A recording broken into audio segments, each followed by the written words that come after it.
I'm Louis Grenier, and I help companies in crowded markets stand the fuck out.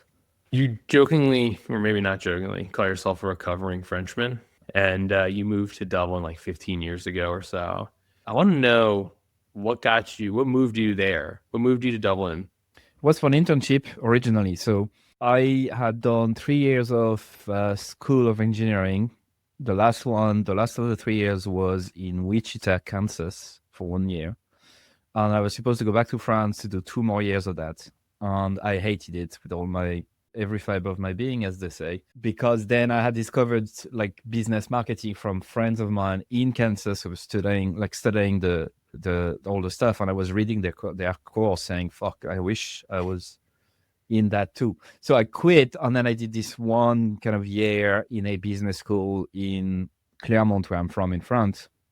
Not a well-known one whatsoever, not a famous, like just a run-of-the-mill little school, really. And at the end of the year, they make you do an internship abroad. And because I had a bit of experience in the car industry, even though I had no interest in cars, but because of mechanical engineering, I was learning about engines and shit. I managed to get the internship for a French car manufacturer in Ireland that with a satellite kind of in Ireland called Renault. That's why I came here, and it was only supposed to be for 3 months. 15 years later, you're still there. How'd you end up staying? It's funny how serendipity works, right? It's just, I think it was the right time. I arrived at the time where, well, Ireland was in deep shit when I arrived, and they were just really in the middle of a huge economic downtown. They had faced as well a huge economic development before that they called the Celtic Tiger, which came after the EU, after they joined the EU, and there was a lot of money and economy worldwide was going well. And then everything went to shit around like 2005 and 6 and 7. And but I arrived at a time where tech companies started to arrive here. So Facebook, LinkedIn, HubSpot, Twitter, I mean, you name it, almost every single big tech companies started to implement their offices there, and a lot of workers came, and then a lot of the supporting ecosystem came, and I started to get interested into that. And it wasn't a grand plan. It just became something that I was aware of, and because I was nearby, I kind of started to get involved in it. So I just managed to be hired by Renault again as a kind of contractor, and then I managed to get hired full time, all the while dreaming about being in marketing one day. But yeah, I guess it's one of those things. Like, I'm gonna make a point about, even though it might sound weird. So it's a bit like Tinder, where I think nowadays what people expect from everything, from every experience, is to, they have this set of criteria that they set themselves prior. And very much like Tinder, it needs to be 6 foot, it needs to be 6 figure, he needs to have like 6 figure, he needs to have his own car, he needs to have, right? So we rationalize every decision, rationalize every choice. And if someone or something doesn't matches that, all of those criteria, then it's a no-go. I think if I had done that for Dublin and say, okay, what are your criteria now, and where do you want to stay for the next 15 years, I almost certainly wouldn't have picked Dublin, because there would have been criteria that Dublin didn't have. So I think there's something to say about this kind of serendipity in general. It's of this going with the flow a bit and knowing that it's not perfect, but at least it's not too bad either, I suppose. I don't know if it makes any sense what I'm saying. Yeah, it makes total sense. But what was the motivation to stay? I mean, you were just there and you're like, you liked it, it was good enough. And you're like, did you meet your wife? I would imagine you probably met your wife. Yeah. There you go. Yeah, That's that how was it it. works.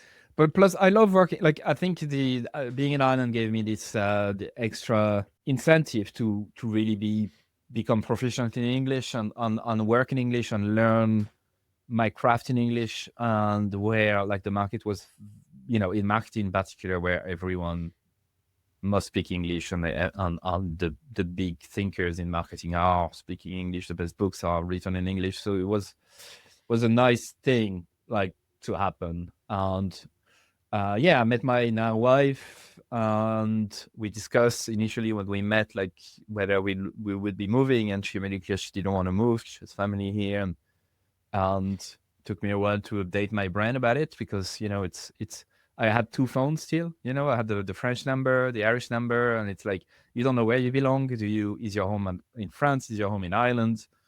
And I just made the decision there and then. Look, my home is in Dublin, and I visit France for holidays, and that's it.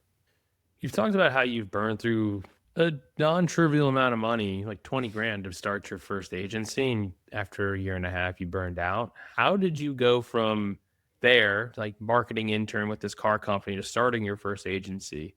So after Renault, I got hired by a startup in Dublin to be their head of marketing, first marketing job. I had read all the books, but I had no experience really. And I learned a lot about the things not to do and whatnot. And I think within 2 or 3 years, I was also doing a lot of the sales. We were selling to retailers in particular, so big like shops having a few locations. And I was going into sales meetings and I was pretty much doing everything, playing with everything. And, when again, to go back to this Tinder idea, like if I had rationalized that choice, I probably wouldn't have gone for it because I had no fucking idea what I was doing. I didn't have a big network, all of that. But I was stupid enough to do it anyway. So yeah, I had roughly 20 grand, which with inflation is probably around double that amount nowadays, like probably 40 grand of money available. And initially I wanted to create a software, like I wanted to do the startup, like the startup from 2010s, the startup raising money, and because I was heavily influenced by the people around me in Dublin in the tech scene, and I realized quickly I had no knowledge of it. There was no Lovable or anything like that at the time. I couldn't build shit. I had to find a co-founder, like a technical co-founder, but I had no money. Anyway, it was stupid. So we moved on to consulting and moved on to conversion rate optimization, which was kind of the thing I liked about marketing at the time, because I felt it was quite scientific and rational. You just improve conversions on a page. That means X more money at the end. And it was kind of magic. And I remember, I think I copied conversion rate experts. I don't know if you've heard of them, the consultancy. Yeah. Tried to copy them or what they were doing, but clearly they knew what they were doing and I didn't. And I burned out in a year and a half because I was trying to sell to small businesses in Dublin who knew nothing about conversion rate optimization. We can go into that in detail or why it was a stupid mistake. Well, I'm actually interested in, so you burn out. I mean, how big was this? How many people were there? At the height of it, we were like 3 or 4. It wasn't crazy, but... And so what was the tipping point? Like when did you decide you're like, I'm not doing this anymore? Because I know you go back in house for a bit. I remember exactly the tipping point. So we were in Cancun for a team meetup, the 4 of us. And we were working with our biggest client yet, a SaaS company based in Dublin, but had locations like serving clients worldwide. They were selling to salons, like beauty salons and stuff. And we had spent easily 6 months on this huge research project to understand how to improve their website, but on the back of like user interviews and a lot of shit like that. And we had built a new site, and we essentially did a site-wide A/B test. So to prove that website will be better than the previous one. Yeah, I was betting everything on that because we would get bonuses on the back of increased conversions, and then we will also be able to get a massive case study, and then we'll be able to scale or sell to more of those companies. And we were in Cancun when I remember looking at the whatever tool we were using to monitor that. I think it was convert.com, logging into that every fucking minute and seeing that actually their old website was performing better. I was like, yeah, I just can't do that. We were all in Cancun, and I was like, I just can't fucking do this anymore. Just sick of figuring shit out and not doing the job. And at the time, I had just started a little side project called Everyone Hates Marketers, where I was interviewing marketers that I wanted to talk to. And that's when, again, serendipity, one of those people was the CEO of Hotjar. So just within a few days, those 2 things happened. One, I was in touch with David Darmanin, who was currently looking for marketers to join him. And the other side, completely fucking that project up to the point where their old website, which we had shat on for 6 months, saying it was so shit, was performing better than the shiny new ones we had built based on research. Also, we can talk about why I fucked it up. I'm interested to know why, but I'm actually more interested in, so but you end up at Hotjar. You're there for, how long were you there? And then, because everyone hates marketers goes from like just a thing you're doing to one of the main things that you do, and you end up exiting Hotjar. So I'm curious, just like how that layover, Yeah. how long was that layover? So I had to look at my LinkedIn because I don't fucking remember. So I joined Hotjar officially in June 2017.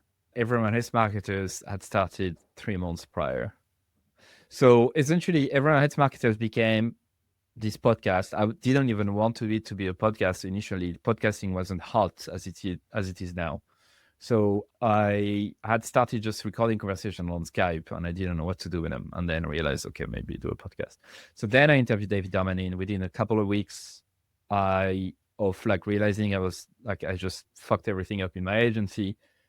We use Hotjar all the time for my own business and clients. I was like, that's perfect fit. They are ultra transparent people. It was the honestly perfect company to join after so many failures on my side. So I just had promised myself, and I told them at Hotjar, I was like, I want to keep the podcast going, even if you hire me.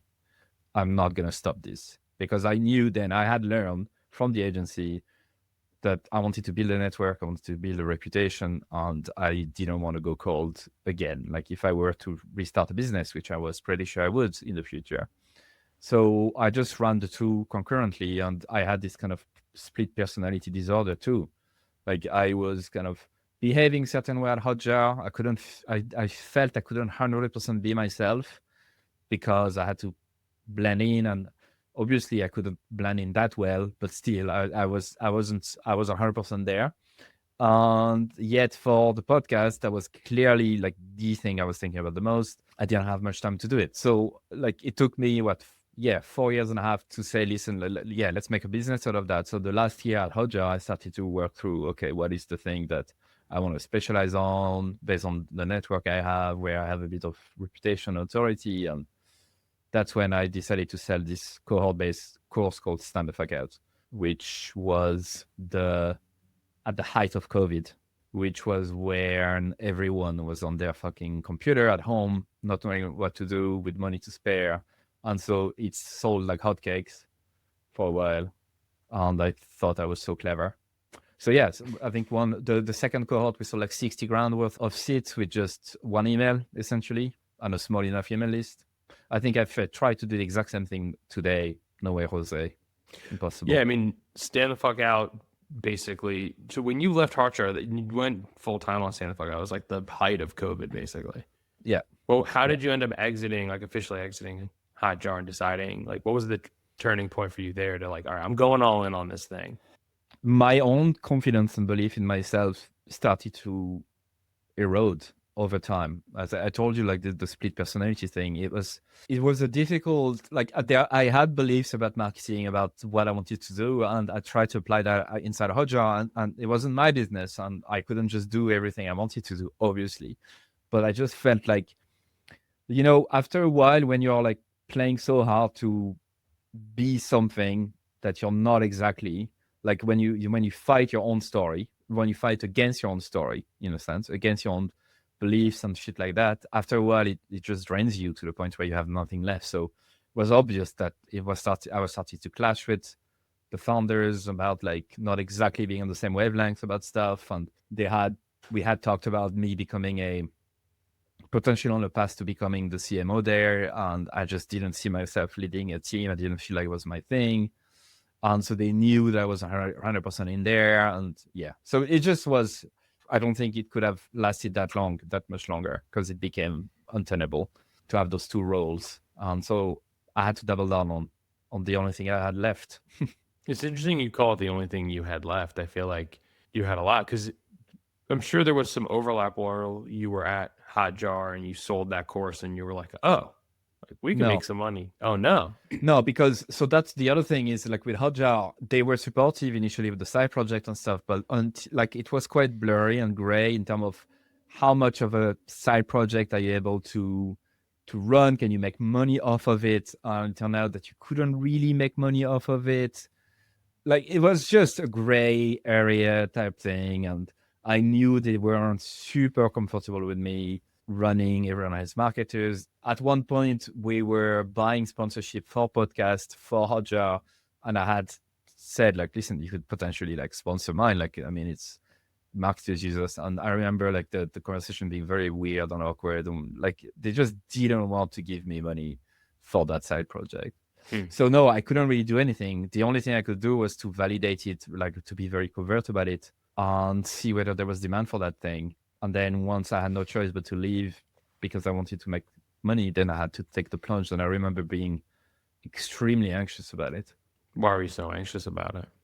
There was no turning back. I was living a job that was, every time we were hiring for Hotjar, there was like more than 1,000 applicants every single time. And like it was the hot startup to be part of. One of the best companies in the world at one point in terms of the culture and shit. And so I was living this and I was just taking a huge risk because I had not, to your point, I had not made money from it. I just had a signs, but I had nothing else. So that's why I was so nervous. And we were just like married a few years, but about to buy a house. And there was a lot of stuff. Like I just felt, am I doing the same fucking mistake as I did when I did my first agency? Am I going to spend the little savings I have on something that there's no demand and going to fuck it up again? How long was it from when you left to when you made that your first sale? When you sold that first course? Within a few weeks. I would need to look at the exact timeline, but yeah, very quickly after, because I had everything ready and I had my email list of like 2,000 or 3,000 people. And I think the first cohort, I sold the seat at like $500 per seat, and I sold 12, so it was $6,000 for the first cohort. But I had enough savings to keep going for a while. And then the second cohort, I think it was 6 months after, was $60,000. And then you make the projection on Excel, and you're like 120. Yeah, it didn't happen. Yet another lesson about demand and how you can control that and how you need to be very, very aware of where people want to spend money. And I wasn't that smart then when I sold the $60,000. Yeah, that's what I wanted to say. Like, that's why I want to talk about really today and to be so very open about this, is that it's easy to see, on LinkedIn how people are nailing this. And I think I've become very, very comfortable with chaos and with the feeling that nothing is set, and I'm very comfortable changing things around if needs be, even though if it's challenging. But I do it in a way that, like, without being changing my mind about it too often either, like without being how do you say it, when you take a decision too fast and you don't really think about those decisions. So it's like in between of being willing to change and adapt to demand without running around like a headless chicken all the time either. Like it's a tough balance to nail. Well, I mean, you got the podcast, you have the book, you have the course or the cohort at the time, you had some services, and then like, how many iterations of things did you go through before you feel like you landed on one that worked? And then what does the business look like today?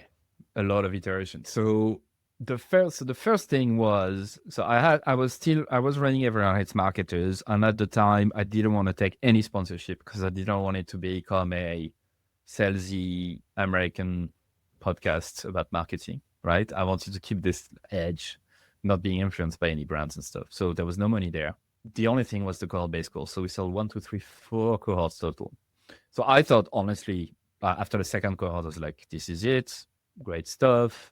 Selling to marketing, freelancers, solopreneurs, agency owners. They get value from it. It's cool. The book was written after my daughter was born, after learning from the cohorts and the methodology that I was basically testing with them. I knew I had something bigger than Everyone Hates Marketers when people were using the word stand the fuck out back to me to describe what they wanted to do without explaining it further, just saying, I want to stand the fuck out too. And it wasn't like they wanted to stand the fuck out my way. They wanted to do it in their own. It meant something for them. And I was like, okay, I think there's something there, because it means it's every brand's dream to have your words repeated back, because that means they've remembered them, but they'll also internalize them. And I knew I had something then. I had the shell around it. So I stopped the cohort because the fourth cohort we tried to sell didn't sell well. compared to the last 3. And because COVID was nearly over and demand for online stuff was really, really down. And I think a lot of more people are selling relatively the same products. That's when I decided to just spend a year writing my book and really do a very good job with it. I had to do a bit of coaching here and there with small business owners to make ends meet as well. I hadn't everything figured out then. To your point, how many iterations? Many.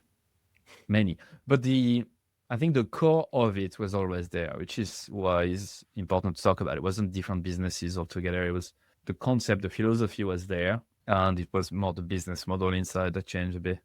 That is still changing today. You can ask me about that. Yeah, what's it look like today?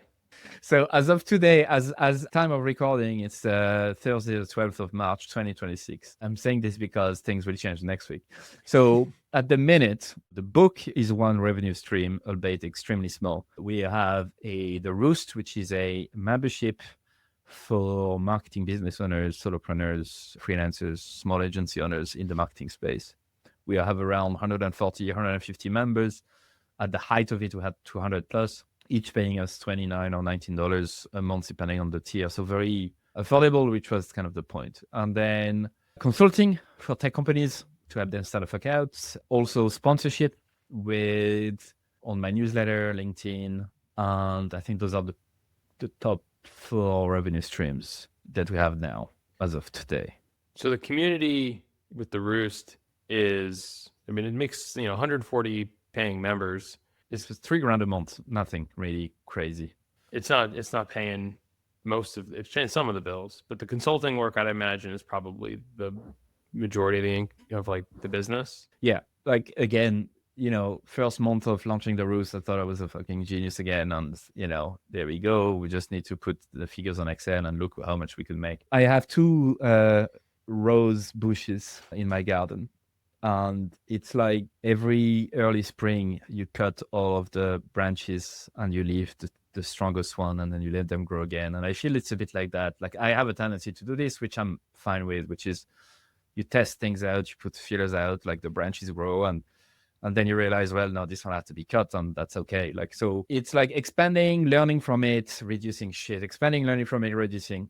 And at the minute we are in the process of cutting a few branches and listening to demand. I might be completely wrong, but what I'm feeling at the minute in terms of the conversation I have with people in my space, serving the marketing business owners, the small businesses, not the ones you're serving, not the ones making 20, 30, 40K a month, the ones that are they're making $2,000, $3,000 a month. They're replacing maybe a bit of their salary. They're independent, but they're working with a few clients. And I feel like that group of people are really struggling. They need help, but they also don't have the money that much anymore. I think with AI in particular, it's really has made a number on this particular group, which I was serving initially. I don't think they're paying attention to stuff as much as they used to in terms of newsletters and whatnot. I think they're paying more attention nowadays to their AI in a sense. And I don't know. It's a feeling. It's also based on conversations I've had, and I've realized those people, I don't know if I can keep serving them because it doesn't make much sense. It's not that valuable for me anymore to do. It's tough to make a living there. I used to serve that segment and it's just tough. Yeah. For the reason you described, they don't have a lot of discretionary income to spend on some of these things. And the group programs, I think, make a lot of sense in theory. And Erica and I went through this with Full Stack Solo. We thought we were so fucking smart. We were look at the math. All we have to do is put 100 people in the group every month, just 100 people. How difficult could that be? Yeah, I think we did 100 we closed enrollment maybe after 6-ish months, but I think we did 100 people at all time. And it made some money, but it was it's a grind. And then the marketing demand on you to keep doing it and to continuously putting people in there and then also run it and make it worth people paying you every month. It's tough. And I give you a lot of credit. Having presented for the Roost, I see how you're thinking about it differently and you try to put some urgency on stuff. You're these talks are only available for X many days or hours after they're done and then they're gone. So it's not you get access to stuff in perpetuity as an example, but yeah, man, it's a slog. And I think the question is what is the main thing, right? Like, what is stand the fuck out as a business? What is the main thing, and what is it going to be? And at what point does something become a distraction? Exactly. So next week, myself, Diana, and Danny, who are the two people who are working with me, are meeting up in London for the week. And we've taken decisions already about what branches we're going to cut and what we want to do. And we're going to execute the fuck out of it. So we're going to change things around, like my LinkedIn, website, whatever. Just align everything towards the decisions we made, which is essentially we're going to stop everything. We're going to stop selling every product except the positioning and GTM consulting for B2B tech companies. Doubling down on that. Two reasons: demand is there. They understand. Like at the moment, what's sexy is go to market. Everyone talks about GTM and shit like that. I'm pragmatic enough nowadays to know that I can't try to reinvent the wheel. If that's what they think they want, I'm going to give them that my way. But still, I think the second reason why it's exciting again, because after Hotjar, I was quite jaded by the tech world, was that because of AI, the noise, because every mediocre business can have the same output as you now, the only thing left is the ability for you as a brand to stand the fuck out, right? So they are waking up to the fact that this is the only way to do it, is to be distinctive in one way, to find things to say that others are not saying, to take some risk creatively, to find channels that others are not using. And so that 5 years ago, that wasn't the case. They didn't care about that. There was money, and they were using like performance marketing for everything, measuring ROI on everything. And the type of stuff I do best wasn't really valued as much as it is now. Now they have no fucking choice. So now it's fun again for me. Yeah, I've had a couple of clients doing some work with them, templatizing everything on making it super, quite fast actually to do, but very valuable to them and fun for me. And so, yeah, we're going to just triple down on it. LinkedIn has been fucking phenomenal in terms of just making contacts, building relationships, getting sales in, absolutely crazy. And there is one play that I've been running the last 6 months that have been really, really effective. You can ask me about that. I need to stop doing this. What's the play? So I'm giving my book for free to people. So essentially what I do is I'll monitor when I think about it. It's not very, very automated yet or very, very structured, but essentially when I see someone interesting who comments on my post or likes it, or just I stumble upon them on my feed, I would reach out to them, offer my book for free, say, look, I'll send it to you no matter where you are in the world. And I always, if I ask them, okay, do you want a few copies for your colleagues? And they say, oh, just 2. I always send an extra. Like, so there'll be 3, 4, 5. Like I've sent 20. And then once I send the book, I wait a bit, making sure that it gets delivered. And then basically just tell them to fucking read it. That's the only thing you can do. Like they say, oh, thanks so much. What can I do for you? It was like, just fucking read it, right? I just want you to read it. That's all I want you to do. I don't expect you to post about it. I don't care. Just read it. Because I know it's good. I know it's good. I know it's so good, especially nowadays with AI and shit. It is good. So then what happens is, yeah, they read the book, and then guess what? They're like, it's been cool. Like, I'm senior enough, but I've still learned a lot, blah, blah, blah. And then it's easy to say, well, how about we go on a call and, I can, answer your questions about it and maybe give you a couple of pointers about how to improve your business. And it's been working really well. It's normal human shit. People are like too afraid to do something helpful sometimes. I know. And like one principle I have in my head is when in doubt, like start from like being generous, a place of generosity. Just give stuff away. Just be a nice fucking person. And yeah, it's been amazing. I'm not using any automation for any of it. It's all me doing it. I've had I think I got an email. I think I've had 500 plus DM conversations. So with 500 people in the last month or something like that, fucking nonstop. That's why I barely post on LinkedIn or barely send stuff in my newsletter, because I'm in the DMs nonstop. This is what I tell people though. I'm like they're too worried about how many likes and impressions and shit. Like no matter how much you can tell somebody, don't give a fuck about any of that and focus on starting conversations and being a normal human. I'm glad to hear you say that. The book, so people are like, oh, well, I don't have a book, but it wasn't like it was fucking easy for you to get a book either. I think you've talked about how you invested like over 30 grand in Scribe, and then they imploded. And I guess that money vaporized with their implosion, and you still had to write a book. You still had to publish a book. Yeah, they fucked me, all right. And then, so what did you do after? So you get screwed over, and then you just took your manuscript and you said, all right, well, I guess I have to self-publish this thing. I didn't really have a manuscript. That was the problem. I was developing it with them, working through the outline, working through what we should say and stuff. I didn't go back to writing straight away. This is when I was doing a lot of one-to-one coaching and consulting to pay the bills. And then once I had enough energy to start again, I essentially started from scratch. But it was a blessing, these guys, because it would have been a shitty book because they really would try to push me into a direction I didn't want to go in that much. And it's just weird. It was weird. Like, it just wasn't the type of, they didn't understand the type of book I wanted to write. That's what publishers do. Yeah, but like, even though they are not really a publisher, they're not exactly like that. They're supposed to get it way more. I didn't need any of that help. I knew exactly what I was writing. I knew exactly what it was for. I knew exactly what I wanted to sound like. I didn't need their help for that. And the interesting thing was, I think the single most impactful activity I did writing that book was recruiting beta readers. That was by far the most valuable thing. So I had a manuscript. I was happy enough with it. And then I selected 20 people across 3 different rounds, so 60 people plus in total, to just shit on it. And it turned a mediocre book into a good one. A one that when I published it, I knew it was good, right? I had no doubt, because I had been trashed by 60 plus people that I had selected, like not anyone, but the best potential readers. And the last group where the manuscript was the most polished were like people I highly regarded, in my network, had a lot of knowledge. So I saved the kind of the best for last. So yeah, that was by far the most impactful thing I've done that made the book what it is, which I think is, an incredible sales tool as well. Because if you read it and you're in the right audience, I know for a fact you're going to love it. Like, there's no question about it. Yeah, I mean, it is the basically ultimate sales proposal, right? Someone says, what are you going to do? You're like, it's right fucking here. Here it is. You read the book. This is the contract. And then you have the same vocabulary around stuff, and it's such a powerful thing. But it's not a hack. It doesn't, it takes obviously to write it takes a while, but also to close someone takes a while. You need to wait for them to say yes to it and to actually read it. And then, it takes a while, but fuck, when they arrive at the end.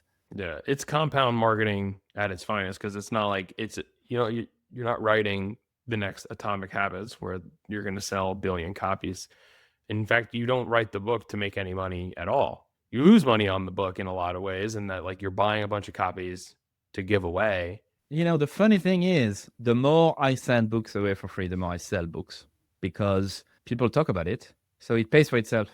Yeah, I think so. But it's like the royalties on the book, I mean, after Amazon takes their cut, I'm sure it's not like... So I pay, when I send books to people, I pay €4 something per copy, and delivery is very cheap. The royalties are double that. So whenever someone buys paperback, it's €8-9. For every book that someone buys, I can send 2 for free to people. So it's a self-liquidating... Not losing a huge amount. It pays for itself in a lot of ways. Yeah. But then the consulting work that comes off the back of it is the real win. But then, that's just a different fucking beast. Yeah, but that's the win. Like, that's kind of the point, I think, right? The speaking opportunities that have probably come from it, and all the other work, and the networking, and there's probably so much more off the back of the book than just... Oh yeah, I mean, it's difficult to impossible to put a number behind it, but it's pretty much everything that comes from everything. Every client and all of that. The book is part of it. And so essentially next week, we're going to just cut everything and clean stuff up and double down on that particular thing that seems to be working well, and just do that. How do you stand the fuck out at, like, there's 1 million positioning consultants out there. There's probably more positioning consultants than there are tech companies. I said that, I wrote that a few years ago, like, there's more growth marketing agencies than there is tech companies. I mean, again, like, I think it's because we are so into in LinkedIn that we think it's full of people like us. There's not that many. That's the first part. And you see, I never asked myself that question in terms of how am I different from the others, how do I compete against the others or whatever. I do my thing. I know that if people come across my work, they will be wanted to talk to me. And again, it's specific. So I can tell you the specific, like, there's a few specificity that we're going to put front and center. I don't work with everyone in tech, right? So let me just tell you what we kind of zeroed in on. I'm the best to come in when it's a company, so B2B companies that have been doing their thing for a while, like 5-10 years. They've been doing it for a while. They've had product market fit in the past. They've lost it. They got it back. A lot of people in there are very senior. They're too smart for their own good. They know a lot and they can't see the forest from the trees anymore. I'm not really for like early stage startups who just have raised a round and they want to figure out what the fuck they need to do. Because to me, those people are not hurt enough. They haven't been beaten enough. They're too fresh. So I feel like the most value is like this type. So that's already not everyone who serve those people. And then, yeah, you can say any other positioning consultant, but I guess there's a lot that I do that is not positioning. And that's why I say like it's also GTM, like a go-to-market with it, because it's also branding. It's also the messaging that goes with it. So it's a bit vertical in that sense. And so it's everything start to finish to make you stand the fuck out again and get results, not just this is your positioning statement type thing, you know? Yeah, I mean, there's a million people who will provide you with that without question. Just like, oh, here's a deliverable. So you're pretty open about how you have had colon cancer. Suck. Oh, go ahead, maybe. I was actually going to ask you about having cancer, and you've been pretty open about that experience and the impact that it's had, and the way that it changes the way that you thought you think about life, and spend a lot of time thinking about death. My question is, how has that changed the trajectory of what you're doing here? Because some people would have been like, fuck marketing. I'm going to coach my daughter's soccer team, and I'm going to do something that I love. And you clearly really love the work that you're doing, but like, how has it changed the trajectory of what you're doing? And that's the key. It didn't change anything for me. It confirmed that I was the right place with the right people doing something that I enjoy. And that's it. So I didn't have this aha moment. I didn't have this Hollywood moment, divorcing my wife and going to fucking Sri Lanka for 3 months and find myself or anything like that. It was just, I'm right where I need to be. I'm doubling down on my quirks and weirdness. So if anything, it made me slightly sharper, maybe slightly more willing to take decisions a bit more drastically. But honestly, yeah, it didn't change anything for me really deep down. It made you more of who you are in a lot of ways. Yeah, even though it was hard because I was already pretty much a lot myself. Yeah, it's difficult. Like it's small details maybe, but like one thing I really didn't, but nowadays I care really even less about what people might think of me and or my LinkedIn post or how well they perform. But just a brief example, I love kids. I don't know, like I've always been, I rather in a party, a house party, I'd rather be with the kids than with the adults, right? Because I don't know, I get them, we get each other, like I can make them laugh, they make me laugh, it's all good. So in school, when I bring my daughter to school, she's 5, nearly 5, I'm fist bumping half of the class because they know me, because we go in the park and we all play together, like with Robin and like, and I think someone who was way too scared about what people would think of them would prevent himself from doing that because it'd be too weird and you don't do that and whatever. And I was like, fuck it. I just love spending time with those kids. They're funny, and it's funny to see them laugh, and that's what life is about. And I know all my daughter's friends by name. I know where they live. I know everything about them. I mean, about not everything, but I know enough, and that's what I want to do. So fuck all of you. I know what you mean, man. That's like my kid. I have 2 boys. One is 3.5 and one is 1.5. And it's like, it's a fun age, like especially like that 3.5. Like I would imagine 5 is pretty similar. Like they're funny as hell and like they're fun to be around. And I get you. It's like, why wouldn't you want to go have fun? And the idea of being like, I mean, as someone who has cared way too much in the past of what other people think of them, I get where you're like, where an experience like that would change you. Where you're like, I care even less about what other people think of me. And it changes the way that you make decisions, I'd imagine, right? Like you trust your intuition way more and you're way more willing to prune the business in a way that you probably wouldn't have, because you're like, you probably just know what you need to do. You don't behave the way you think others expect you to behave, and you just do what feels right. You do what you want. You do what is fun to you in that moment. knowing that it might change. But that's why, when I post on LinkedIn or whatever, I don't care about the numbers. That's why I just say, yeah, it's just liberating, You don't fight your own story anymore. You just double down on it. And it takes way less energy. You don't have to feel like you're putting up this like fucking fake persona or like you're this character of what you think you should be or who you should be, and pretend like business is something that it's not. Yeah, I hate that. But I think it's easy to say you've always been unapologetically Louis. Not always, you see. No, it definitely evolved. It became more and more clear as the years came by. But initially, with my first agency, for example, I wasn't like that whatsoever. I was playing the consultant role. I had a 3-piece suit and everything. So it takes time, and it's not perfect, and things will change as I go. But for now, that's where we're at, Looking back, what's something you would have done differently? I don't want to give the cliche answer if I wouldn't change a thing. It's in the mistakes that you make that you learn the best lessons and shit. So it's difficult to say. I wish I was less of a fucking asshole to my dad when I was a teenager or a young adult. That's probably one thing, because when you hurt other people, look back and you're like, fuck, I was such an asshole. So yeah, probably that, because he's such a great dad, a great person that I could have treated him differently. You're the first person who's gone that far back in when I've asked that question, but I appreciate it because it's true. I think it's also when you're an asshole to people, and I was an asshole to plenty of people. When you're like that, you're like, you don't have to say it. I know you were. You could just tell, right? I look into your eyes, I could tell. My God. What's next for you, man? What do you want to build that you haven't built yet? Well, it's not about building; it's about destroying right now. So I want to build a very crazy, efficient business that relies on. I mean, I don't have to tell you this. You know exactly what I'm talking about. Relies on one thing, doing it extremely well, repeatedly, being known for that. Have fun with it. It's so fun to go to a client who's used to listening to American consultants telling them they're so smart and say, look, this is all shit. I think it's all shit.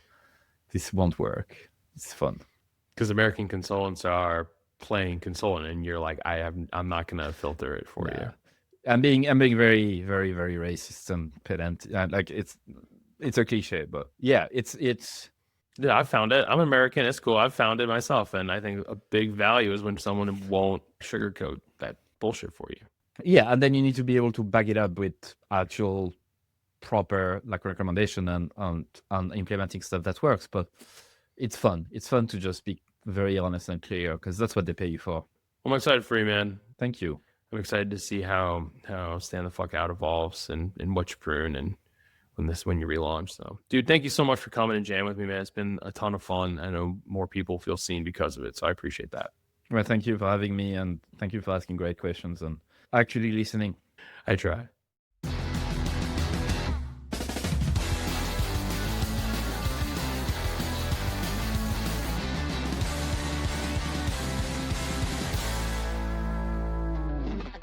Louis, what would be your last meal on earth?